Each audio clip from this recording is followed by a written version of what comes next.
behind, my possessions, everything. Okay, so I'll let go right now. Even though I can't let go in my daily life, but just visualizing I'm there and I let go. First thing, let go. Someone else is going to get it. You know, there are these great practitioners who give, when they know they die, they give everything away before. So there's nothing that holds them. One of my teachers told me that there was once this incredible practitioner. He knew he was going to die. He could also control it to a certain degree. So he gave away everything. And in the end, he had nothing left. And he suggested, I should walk to the cremation ground. At least you don't have to carry me there. I mean, that shows pure... I mean, I don't think he did. I think they told him, it's okay, we can carry you when the time has come. But he gave away everything. He gave away everything. In Tibetan society, there's another reason for doing so.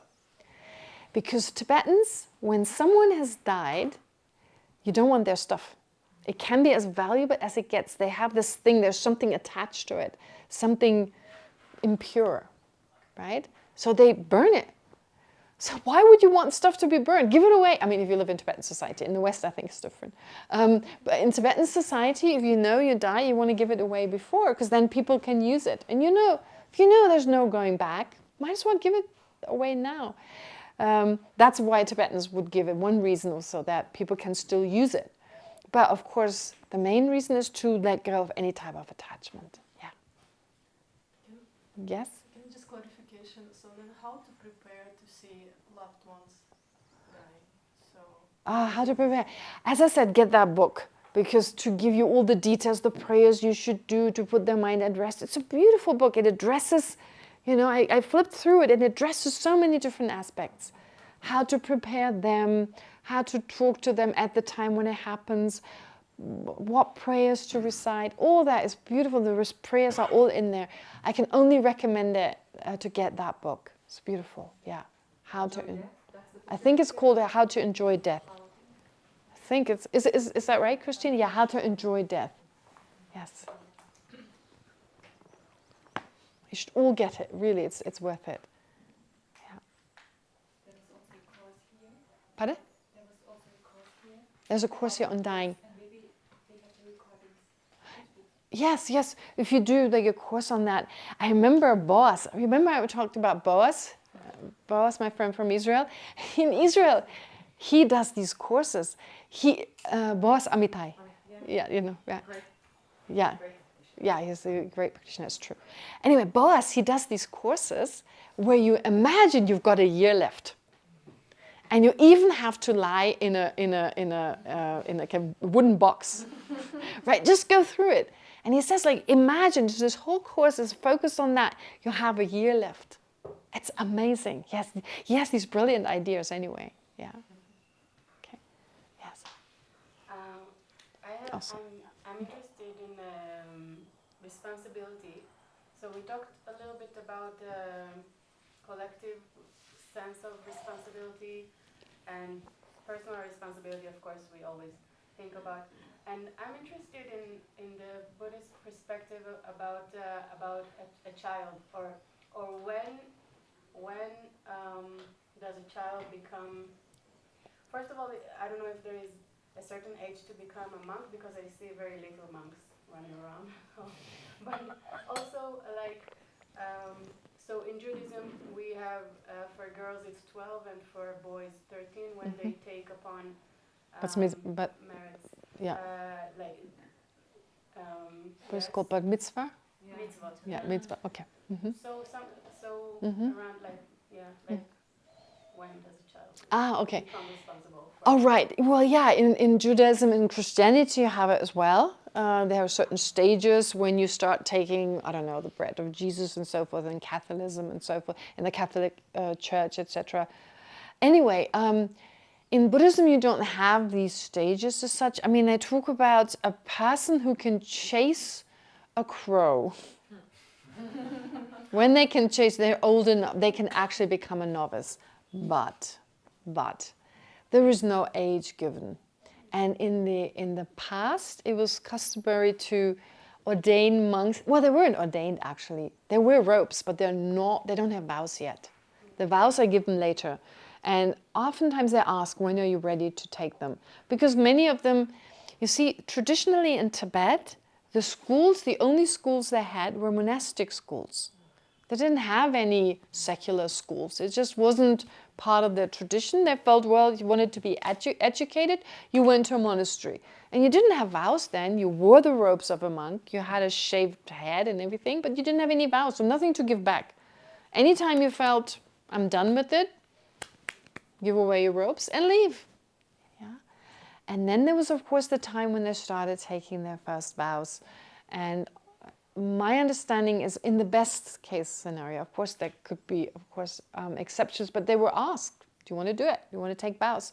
And then they take them, the first vows, and then later on you're supposed to be at least around 18 or 21 to get the vows of a fully ordained monk. Some take them earlier, but the point is you should be responsible enough to know what are the vows, etc. And in that way, age, the thing with age is different because Tibetans traditionally don't know their age. They don't know their age. It's really funny. It's only a recent thing. So my teacher just guessed, pretty much, how old he was. And he was 33 for a long time. So when I first met him, or 36, so I was around 20, and so I met him, and he was 36, and he kept being 36. And so I would sometimes translate for him, and I would say, Gilla, but you were 3 years ago, that was the same age. And he'd be just smiling, you know, it's like, and the thing is really funny, this is just funny, because, well, in the old days also, numbers didn't play such a huge part. It wasn't that such a big part of their life. They knew numbers, they could calculate and so forth, but not in the extreme way we do it. I mean, I don't need to think 10 and 10 is 20. But some of my classmates were like, right? They took them a lot longer. And my teacher also, because it was just the Dharma his whole life, he did go to school, but it wasn't that much emphasized. So I remember one day I translated for him, and he told his life story. So in my mind, I just kept adding up. So he was like, and at some point she said, Genla, you're 97 now. There's something you need to kind of... So it's like 5 years of this and 10 years of that. And in my mind, I was like, ooh, and it just went to... So we have much more of a sense of like, you know, just to give you a sense of that, like how numbers don't play the same role for Tibetans, at least traditionally. This has changed now. I mean, the new generation, they're just as quick with numbers as everyone else. But yeah, so therefore there isn't that, because people really don't know their age. Only the lamas, that's usually recorded, what year they were born. And since it's like according to the Chinese calendar, where every year corresponds to an animal, and within 12 years, if it's this year, you know, it's not the next 12 years, because no one looks 12 years younger than they are usually. So they kind of have a sense of what year at least they were born.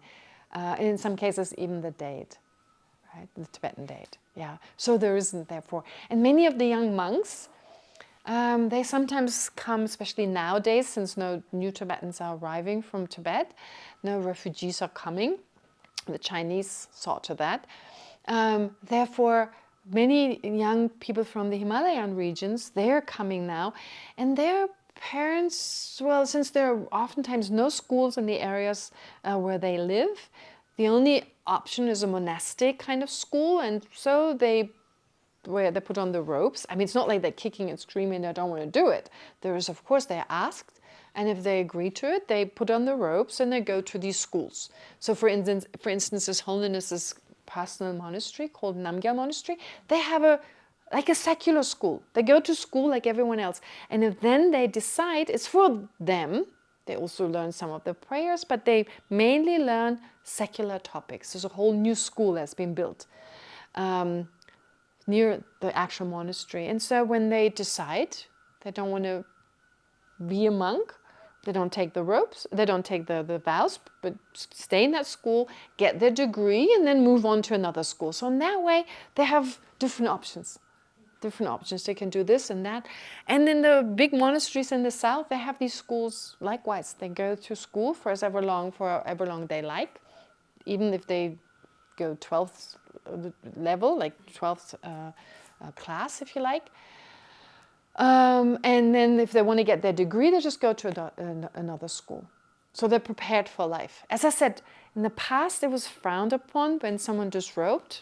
Nowadays you want them to make a choice that fits them, but give them all the options since they're little, like from the time when they're little. And in that way they can choose. It's nice, isn't it? I'm really happy about that. Yeah. Same for females? Yes. There aren't these huge institutions for women yet. I mean, traditionally it was just the monks, the monasteries, but now the nunneries are expanding, getting bigger and bigger. Their study programs get better and better. When I first started my studies, I wanted to be in a nunnery so badly. And there were no nunneries. The only nunnery I could go to, they had so many nuns coming from Tibet all the time. They said, sorry, we have no space for our own nuns. And all the other nunneries that you have now, Dromaling, Chanchu Chuling, Kopan, they didn't exist yet. Yeah? But they've done an incredible job in that relatively short period of expanding, getting bigger and bigger in more and more study programs, and schools as well, so to give them a basis. So there's been a great improvement for the nuns as well. For the monks anyway, yeah. Pardon? Gopchak nunnery in Tibet? Shungsep nunnery? Gopchak or Gopchak nunnery? Oh, there's so many in Tibet. I wouldn't know all their names. Gopsep doesn't even sound like a Tibetan word. It is really kind of famous for female Practitioners. Oh, there are many nunneries. I mean, in Tibet, there's this Nyingma nunnery that's from this great Nyingma master. So in there, the nuns, there are thousands, they say. There are about 1,000 nuns. Incredible practitioners. So yeah, in the Nyingma tradition, they've done an incredible job out in Tibet itself. So in the past, as I said, nuns weren't really studying, but nowadays they are. And this is so beautiful about Tibetans. You know, when it makes sense to them, they can change quickly. Initially, the nuns weren't that interested, the monks weren't that interested, so they needed to be encouraged. But once they understood the need for receiving a good education, then they were all for it. So the little girls also? There's some little, yes. The little girls, there's some little girls, less girls than boys, because it's still a cultural thing, but yeah, there is. Oh, we should start the meditation soon, yes? Could you talk about the Nandra or the preliminary? The Ngundro. I never talked about the Ngundro, you're right. Well, before you practice Tantric, highest yoga Tantra, there are certain practices you do. They're called the Ngundros. The Ngundro just means preparation, loosely translated, or that which goes before. And they're just different practices that are supposed to, generate merit, accumulate merit through these practices, and most importantly through this merit to prevent any kind of obstacles to tantric practice. So they're preparatory practices for tantra, for highest yoga tantra, since it's so difficult. Yeah, and you're not supposed to engage in tantric retreats. In order to practice tantra, you need to do a certain retreat. Especially highest yoga tantra, you need to do a retreat. Before you can do that, you have to do the Ngundros. So 100,000 prostrations, 100,000 recitations of the mandala offering, 100,000. Usually it's involved with 100,000, so a large amount. Doing the Vajrasattva retreat, all these are preparatory practices. Yes, very good. So before a Lama gives you teachings on them, in order for you to go into retreat, for instance, like a qualified master, they tell you do this, and so forth. So in some traditions there are 9, in some traditions there are 5. It all depends. But individually, everyone is given a different instruction usually on the Ngundro. Sometimes they may tell you, Lama Zopa Rinpoche loved to give not just 100,000 prostrations, but 500,000. Right? So it's kind of a lifetime practice. It becomes a lifetime practice. Yes. Okay. Does that help? Okay. And you can fill in the blanks with, there's so much reading material on that. Yeah, the Ngundro. But I'm glad you bring it up. The actual preparation, for instance, in the case of highest yoga tantra, to prepare your mind. Okay. All right, so if we want to die, we need some time. These 8 stages. So let's do the 8 stages of death and just visualize them. All you need to do is visualize them.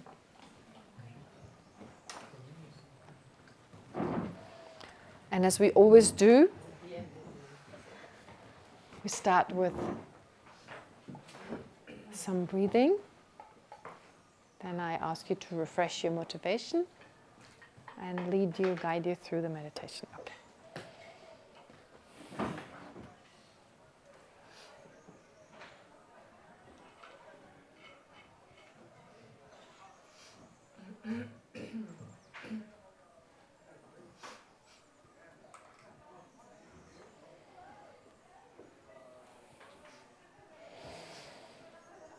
Ignore all the noises outside.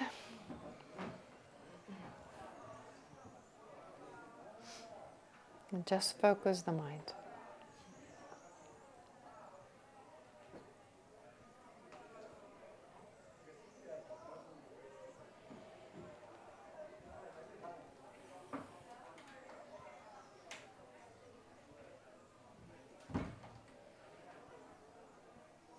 And also refresh your motivation, thinking that may this death meditation help me to make my own death meaningful, so that it can become a cause for my enlightenment, which I'm aspiring to for the benefit of each and every sentient being.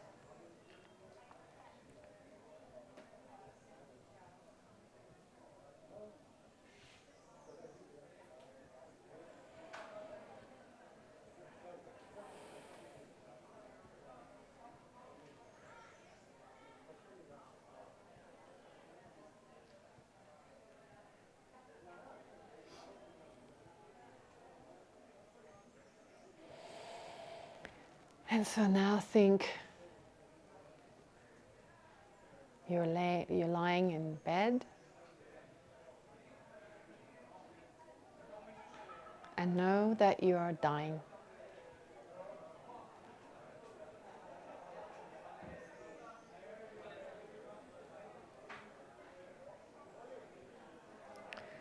The first stage is that the earth element absorbs.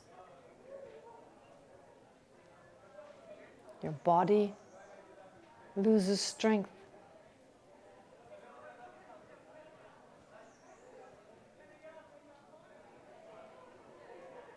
It feels weaker, as if drained of energy.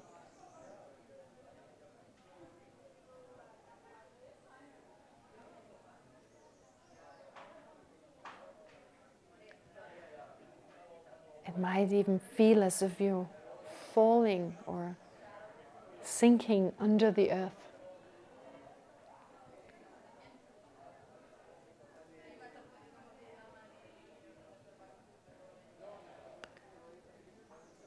You can no longer see as clearly as before.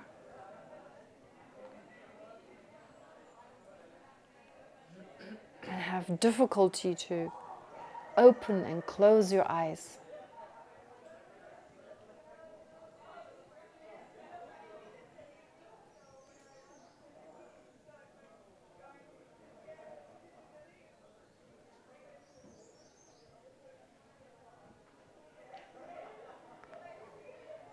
Those are the outer signs. As to the inner sign, there you have a vision of a shimmering silver blue mirage.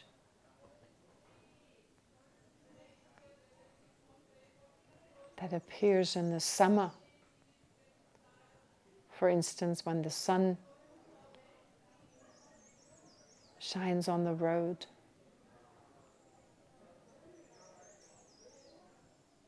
And from afar it looks like a shimmering mirage.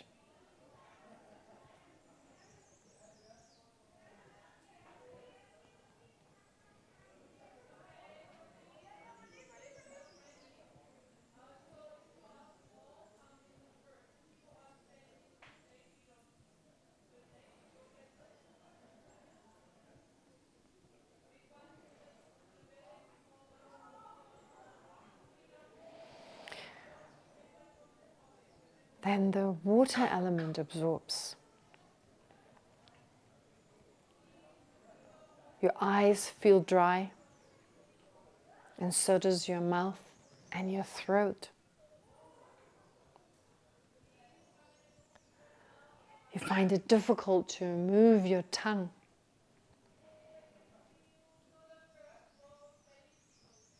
And no longer experience any physical feelings of pleasure or displeasure.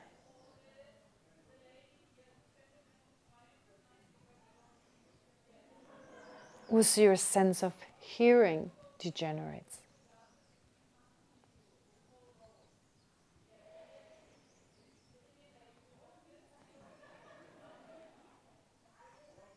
And your mind may become hazy.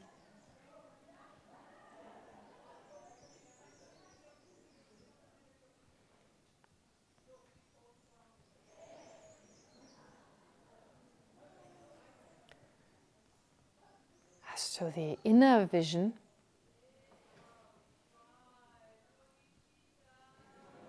you have the appearance of a haze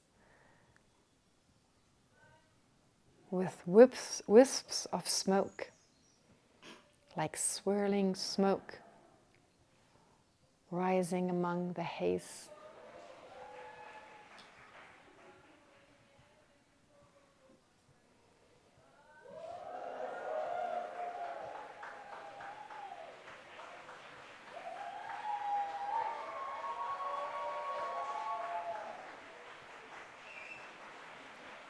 Then the fire element absorbs.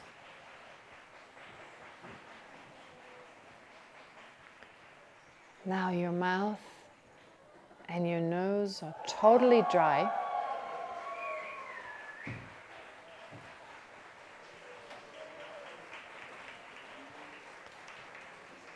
And your body becomes colder. Especially your hands and feet.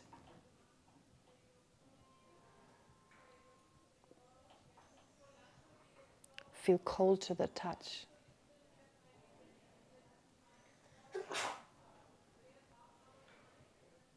You can no longer eat, drink, or digest anything.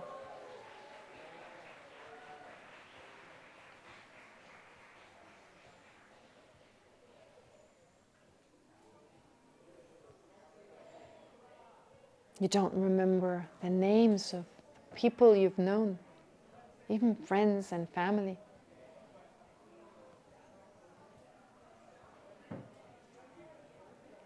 And your breathing becomes weak and labored.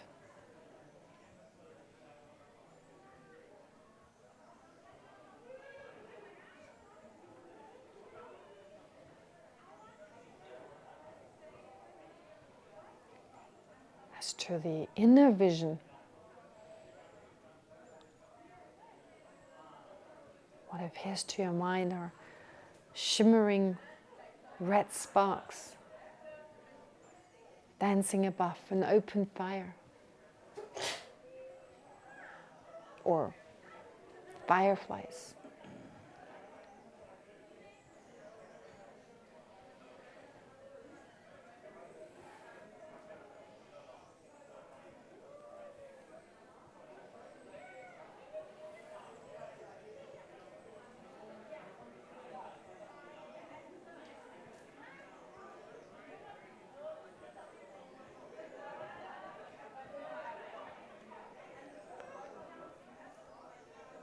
Then think that the air element absorbs, which means you can no longer move your body. You become immobile.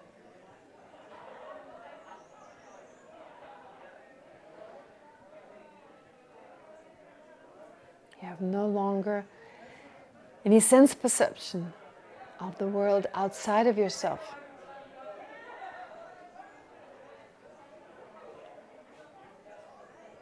Which means that your contact with the environment slips away.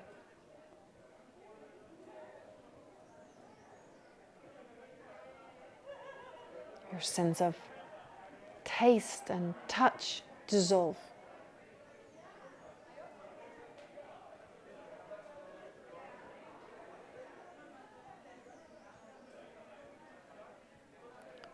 Your breathing has become very difficult. And then stops.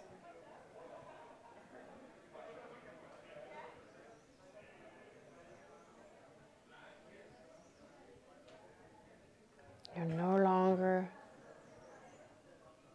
to have any coherent thoughts.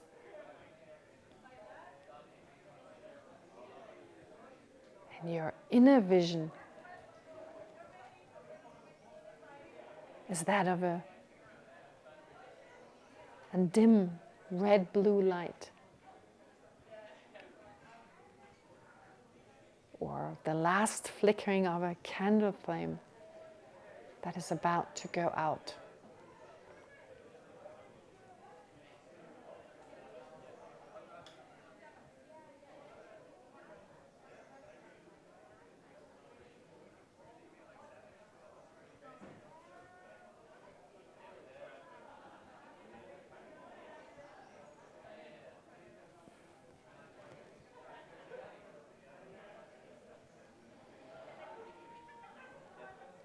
So now you no longer have a sense of your body.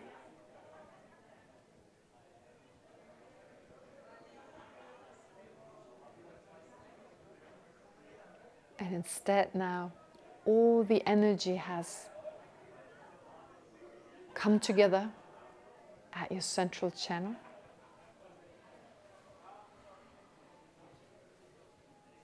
The chakras have opened. The lower or upper chakra has opened. And your coarser energy with the minds have entered the channel, remained there for some time, and start now to dissolve.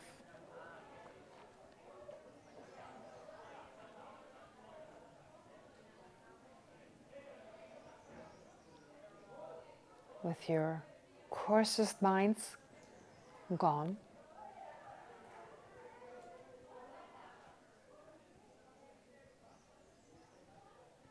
and your mind of wide appearance manifesting.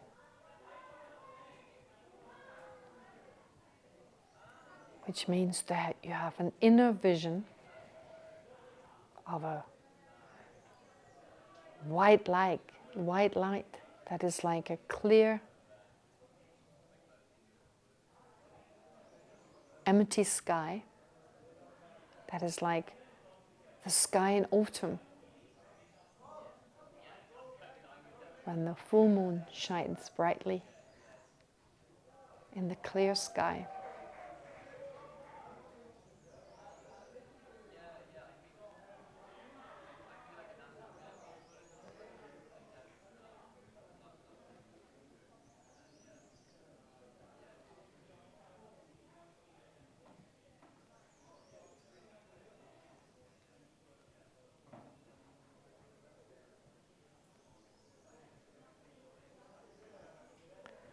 And as the energy in your body that is now in your central channel, as it keeps dissolving,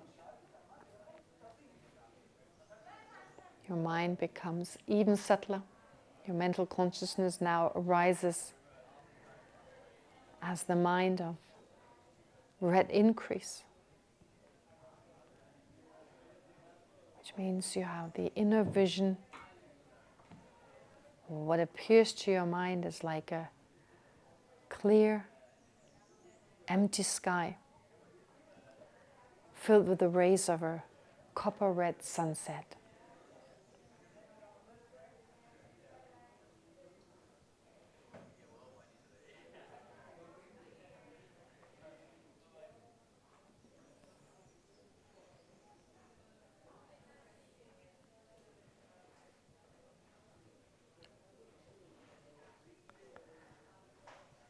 And then your mind becomes even subtler.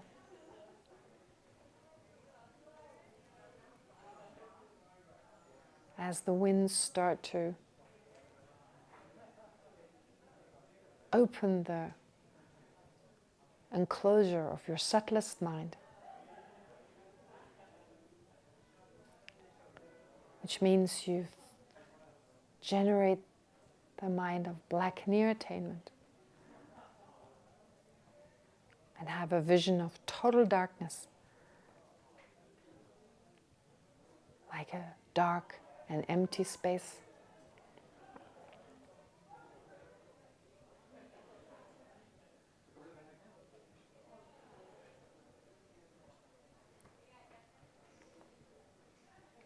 Which ends in a momentary complete loss of consciousness.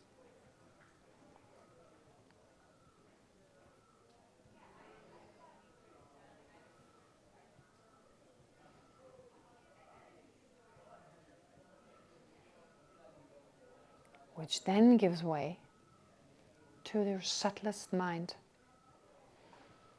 After the enclosure has opened and your clear light mind now manifests. Your clear light mind of death.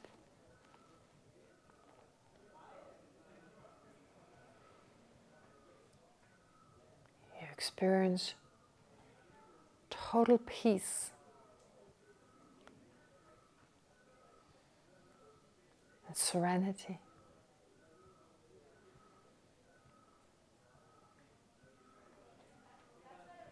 And have the appearance that is like an autumn sky at dawn, completely pure and empty, filled with colorless light.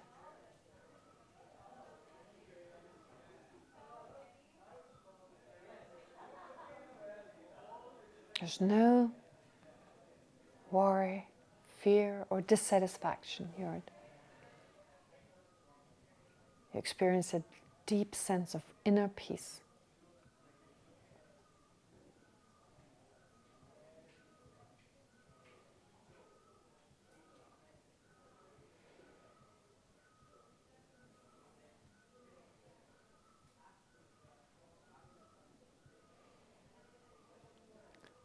And now, take to mind the lack of inherent existence while holding on to that mind. And focus on the emptiness that is the lack of inherent existence of all phenomena. As much as you're able to do so.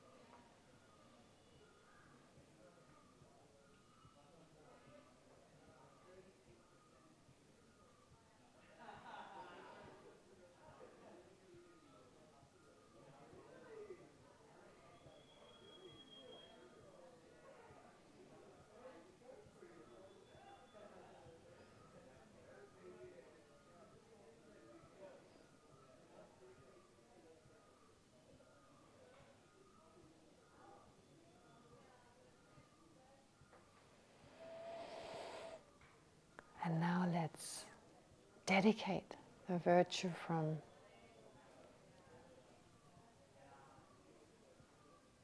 this concluding session, especially the virtue of going through the death meditation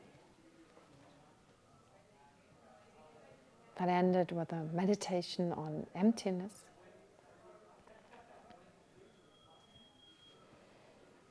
And let's dedicate it towards our future enlightenment. may it become a cause for us to attain the awakened state of a Buddha. And in that way to be of greatest benefit, not just for ourselves, but also for all others.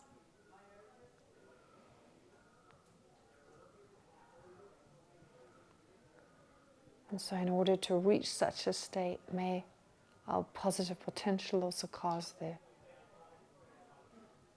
development of the mind of enlightenment, as well as the view of emptiness.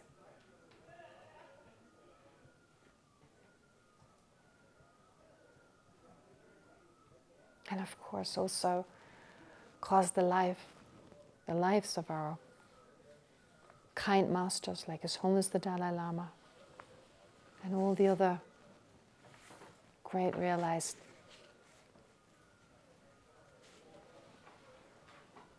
masters of the different traditions have an extremely long and healthy life to continue to guide us through their examples and their teachings.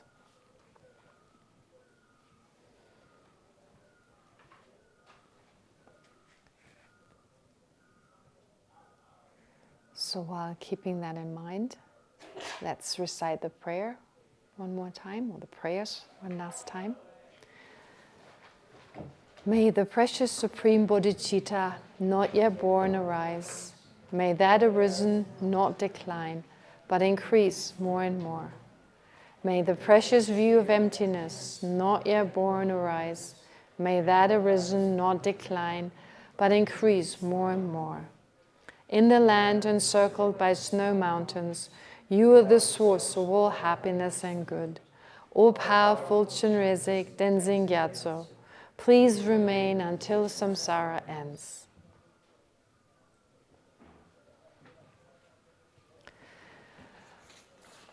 Okay, thank you. Okay. Yeah, Kumbin has been so patient. You could see her. Yeah, I saw you. No, it's fine.